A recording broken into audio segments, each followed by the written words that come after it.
آج ہم تاریخ مضمون کا 7واں سبق سوراج کا انتظام، اس سبق کے سوالات کے جوابات دیکھنے والے ہیں۔ پہلا اس میں سوال ہے پہچانیے تو بھلا، اور اس میں پہلا ہے 8 وزراء کی مجلس اشٹ پردھان۔ جواب رہے گا اس کا اشٹ پردھان منڈل، یعنی اشٹ پردھان منڈل سے 8 وزراء کی مجلس پہچانی جاتی ہے۔ دوسرا ہے بہر جی نائک اس شعبے کے سربراہ تھے۔ جواب رہے گا جاسوسی شعبے کے یہ سربراہ تھے۔ تیسرا ہے مالون کے پاس شیواجی مہاراج کا تعمیر کردہ بحری قلعہ سندھو درگ جو ہے وہ قلعہ مالون کے پاس موجود ہے۔ قلعے پر اسلحہ بارود کا انتظام دیکھنے والا جو شخص انتظام دیکھتا تھا اسے کارخنیس کہا جاتا تھا۔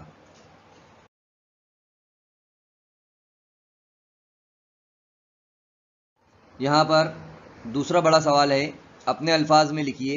پہلا سوال ہے شیواجی مہاراج کی زرعی پالیسی، یعنی زراعت سے متعلق شیواجی مہاراج کی کیا پالیسی تھی؟ جواب ہے شیواجی مہاراج کو زراعت کی اہمیت معلوم تھی، اس لیے انہوں نے زراعت پر خاص توجہ دی۔ انہوں نے اپنے افسران کو تاکید کی تھی کہ طے کردہ رقم سے زیادہ محصول وصول نہ کیا جائے، یعنی ٹیکس نہ لیا جائے۔ انہوں نے ایسی زمین جس پر کاشت نہ کی گئی ہو اس زمین کو زیر کاشت لانے کی ترغیب دی۔ اگر کسی وجہ سے کسانوں کی فصلوں کو نقصان ہو جاتا تو ان کسانوں کو محصول میں رعایت دی جاتی تھی۔ ان کسانوں کو بیل، بیج وغیرہ فراہم کیے جاتے تھے، یہ تمام چیزیں دی جاتی تھی۔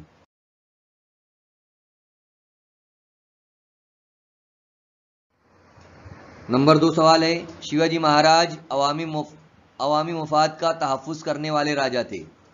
جواب ہے شیواجی مہاراج نے دوسرے راجاؤں کی طرح دشمن کے علاقے فتح کر کے اپنا غلبہ قائم کرنے جیسی محدود خواہش کبھی نہیں رکھی۔ ان کا اہم مقصد عوام کو آزاد اور خود مختار بنانا تھا۔ شیواجی مہاراج عوام کے مفاد کا تحفظ کرنے والے حکمراں تھے۔ تیسرا بڑا سوال ہے وجوہات بیان کیجیے یا لکھیے۔ سوال ہے پہلا شیواجی مہاراج نے 8 وزراء کی مجلس تشکیل دی۔ جواب ہے سرکاری کام کاج میں آسانی پیدا کرنے کے لیے 8 مختلف شعبے بنائے گئے اور ہر شعبے کے لیے ایک وزیر مقرر کیا گیا۔ اپنے شعبے کے معاملات کے لیے یہ وزیر براہ راست شیواجی مہاراج کے سامنے جوابدہ تھے۔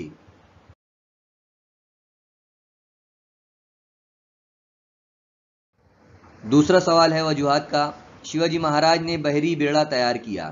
جواب ہے بھارت کے مغربی ساحل پر گوا کے پرتگالیوں، جنجیرہ کے سدھی، اسی طرح سورت اور راجہ پور کے گوداموں کے انگریز مالکان سوراج کی توسیع کے کام میں ہمیشہ رکاوٹ پیدا کرتے تھے۔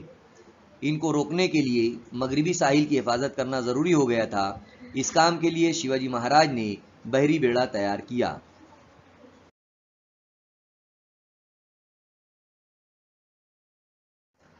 اب یہاں پر ہمارے سامنے چوتھا سوال تھا مندرجہ ذیل کو مکمل کیجیے۔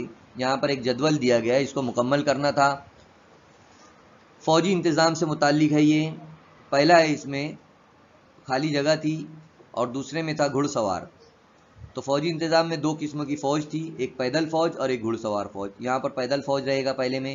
پیدل فوج کے اندر ایک حوالدار تھے اور دوسرے جملے دار، تو جملے دار یہاں پر لکھنا ہے آپ کو۔ اس کے بعد گھڑ سوار کے اندر 2 فوجی انتظام تھے، ایک شیلے دار اور دوسرا بارگیر۔ تو اس طریقے سے سبق کے سوالات کے جوابات یہاں پر دیے گئے ہیں۔ امید ہے کہ آپ لوگوں کو یہ سب سمجھ میں آ گیا ہوگا۔ اللہ حافظ۔